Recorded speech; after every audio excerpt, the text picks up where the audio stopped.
अमित साहब जो है वो बीएसएफ में भर्ती हुए, मैं हूँ, हमारे साथी भाई है, कोई भी जवान भर्ती हुआ, सबसे पहले प्राथमिकता क्या हुई होगी?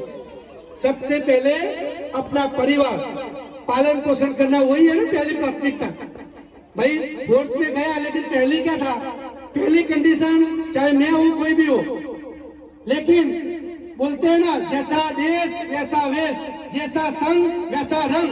जब अमित साहब और जो सारे यहाँ बैठे, जो अपने देश के जो अपनी ट्रेनिंग करते, ट्रेनिंग के पश्चात अपनी ड्यूटी ज्वाइन करते, तो उस माहौल में रहते, रहते एक देश भावना, और सबसे बड़ी उनको टेंशन अपने परिवार का रहता ही रहता है।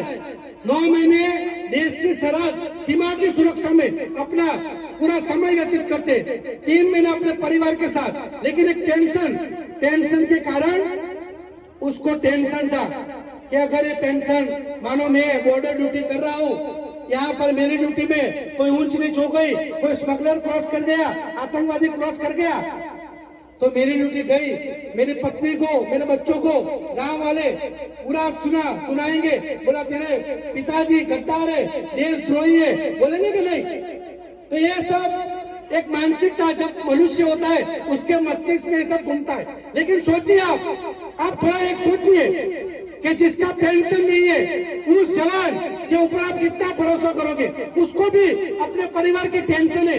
मैं क्षमा चाहूंगा, ऐसा हमारे देश का नागरिक भी नहीं होगा, लेकिन 1% -0.0%, 1% भी किसी की मत मारी गई, उसने कुछ ऊंच नीचे कर दिया। इतनी स्ट्रिक्ट ड्यूटी होने के बाद भी हमारे अक्षरधाम पे हमला हुआ कि नहीं? ताज पे हमला हुआ, संसद पे हमला हुआ है। देश में कितने आए दिन कई छत्तीसगढ़ नक्सलवादी प्रभावित में हमारे जवान कुर्बान होते, शहीद होते। तो ये क्या है? नो टेंशन वाला हमारे देश के लिए जान कुर्बान करेगा, शहीद होगा, उसमें वो भावना आएगी? नहीं आएगी। तो ये देश विकट परिस्थिति में आएगा, गंभीर समस्या है। तो मैं खास करके सभी से निवेदन करूंगा, इस प्रश्न को जल्द से जल्द, हमारे लिए बहुत सुवर्ण अवसर है कि मेरे गांव के अमित शाह साहब है और गृह मंत्री के अंडर में ये सभी फोर्स आती है। तो आप सब और गुजरात के पनौता पुत्र दोनों, ये नरेंद्र मोदी साहब, और जिन्होंने पूरे विश्व में अपना गुजरात का नाम रोशन किया है, देश का नाम रोशन किया है, तो मुझे विश्वास है कि 100% आज की सरकार, नरेंद्र मोदी साहब की सरकार, मोदी है तो मुमकिन है। तो कुछ बड़ी बात नहीं है, पक्का होगा। लेकिन आवाज, जनता की आवाज, लोकशाही देश है, लोगों से चलता है देश, लोग चाहे उसी तरह सरकार आती है, गिरती है। तो मेरे सबसे प्रार्थना है, विनती है कि आप सही मायनों में आज भारत माता की जय भी कर दी। भारत माता तब तक जय होगी जब हमारे देश के जवानों को कोई राजनीतिक पार्टी से कोई लेना देना नहीं है, चाहे वो कांग्रेस आए, बीजेपी आए, कोई भी आए, उससे जवान को कोई लेना देना नहीं। 1965-71 की लड़ाई में आज की सरकार नहीं थी, तब भी हमारी सेना लाहौर चली गई थी और फतेह किया था, विजय प्राप्त किया था। 99 में जब हमारे बीजेपी के अटल बिहारी वाजपेयी साहब थे, तब भी कारगिल युद्ध हमने विजय किया। अभी नरेंद्र मोदी साहब के टाइम में सर्जिकल स्ट्राइक हुआ, अभिमन्यु जो पाकिस्तान में जाके एयरफोर्स का जवान था, उसको भी वापस लाया। तो जवानों को कोई पार्टी से मतलब नहीं, वो तो देश प्रेमी है, राष्ट्र प्रेमी है, राष्ट्र के लिए, देश के लिए, चाहे किसी भी समय अपनी जान की भी परवाह नहीं करता। तो हमारा कर्तव्य है कि नहीं? हम नागरिकों का कर्तव्य क्या है कि हम हमारे जवानों का हौसला बुलंद रखें, और केवल हमें मात्र इतना ही करना है कि हमारे सोशल मीडिया के माध्यम से आप जितना हो सके, दीपेश पटेल पैरामिलिट्री है, ये यहाँ से एक आधी एक तूफान देश के हमारे जवानों के, और आप सबकी यही आज आप सब, हम सब हमारे अमित साहब को शुभेच्छा देने आए, अभिनंदन देने आए, उनका निवृत्त में जीवन सुखमय आनंद में, ये सब हम तभी होगा सही मायनों में जब हम एक जवानों को सच्चे मायनों में, सही मायनों में न्याय दिला पाएगा। यही हमारी इन जवानों के, अमित साहब के जैसे जवान जो निवृत्त होकर देश के विविध क्षेत्रों में योगदान दिया है, और उन जवान जिन्होंने देश के लिए अपने प्राणों त्याग दिया है, शहीद हुए हैं, ऐसे जवानों को हमारी सच्ची श्रद्धांजलि होगी।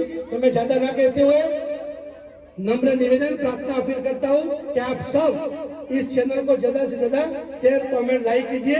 ये एक अभियान बंद नहीं होना चाहिए।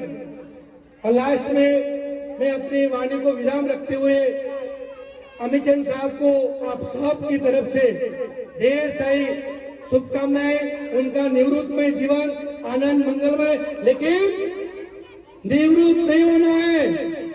अभी भी इनको हमारे ये पैरामिलिट्री संगठन में समाज के लिए, और मैं तो दिल से चाहता हूँ कि अमित चंद साहब जैसे जवान देश की कमान संभाले और नरेंद्र मोदी साहब के मैं मार्गदर्शन से ये बात बोल रहा हूँ। नरेंद्र मोदी साहब एक छोटे से मध्यम वर्ग के चाय बेचने वाले अपने आप को बोल रहे, हम सब जानते हैं। एक चाय बेचने वाला छोटा सा परिवार जवान अगर प्राइम मिनिस्टर बन सकता है तो क्या ये साहब नहीं बन सकते? आने वाले समय में हमारे क्षेत्र के एमएलए साहब अमित चंद साहब होने चाहिए देश की सभी कोनों में, क्योंकि हमारे जवान को करप्शन, भ्रष्टाचार, लाच रुश्वत क्या है वो नहीं पता। अब मेरा एक सवाल बताइए, एक सवाल पूछूंगा। हमारे देश के जवान चाहे आर्मी के हो या पैरामिलिट्री ईमानदार है? अगर आप मानते हो हमारे जवान ईमानदार है, 2 हाथ खड़ा कीजिए। एक नहीं, 2 मसीब है। हाँ क्या करे तो क्या करूँ અને હવે મને એમ था કોઈ પોલીસ વાળા ભાઈ હોય તો દુઃખ ના લાગે। આ તો ખાલી સર્વે કરે। पुलिस विभाग, महसूल विभाग, गवर्नमेंट के सारे विभाग करप्ट है, भ्रष्टाचार, लाच में लुप्त है। आप मानते हो? अब आप खड़ा कीजिए। अच्छा, ईमानदारी शिक्षण विभाग, एजुकेशन हमारा ईमानदार है ऐसे मानते हो? सारे विभाग में भ्रष्टाचार, लाच रुश्वत है ऐसा मानते हो तो हाथ खड़ा कीजिए। अरे डरो मत। पहले तो जिन्होंने हाथ किया उनको ठीक से ये डर, अमित शाह साहब बोलते कि डर के कारण हम हमारी आने वाली पीढ़ी और देश को नुकसान कर रहे हैं। हम लोग सत्य नहीं बोलेंगे, रोकेंगे नहीं तो हम अपने पाँव में ही कुल्हाड़ी मार रहे हैं।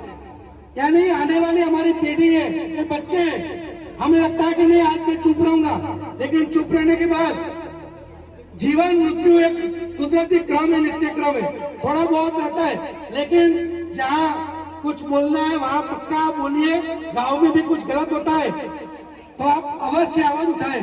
और लास्ट में मैं अपनी वाणी काफी बोल दिया, कई लोगों को बोला, तो मैं अभी विशेष हमारे सभी पैरामिलिट्री परिवार तरफ से बहनों का और जो हमारे कैंप से आए उनका और रिश्तेदार, नन्हे बच्चे सभी का तहे दिल से अमित चंद साहब के इस कार्यक्रम में आने के लिए मैं गुजरात पैरामिलिट्री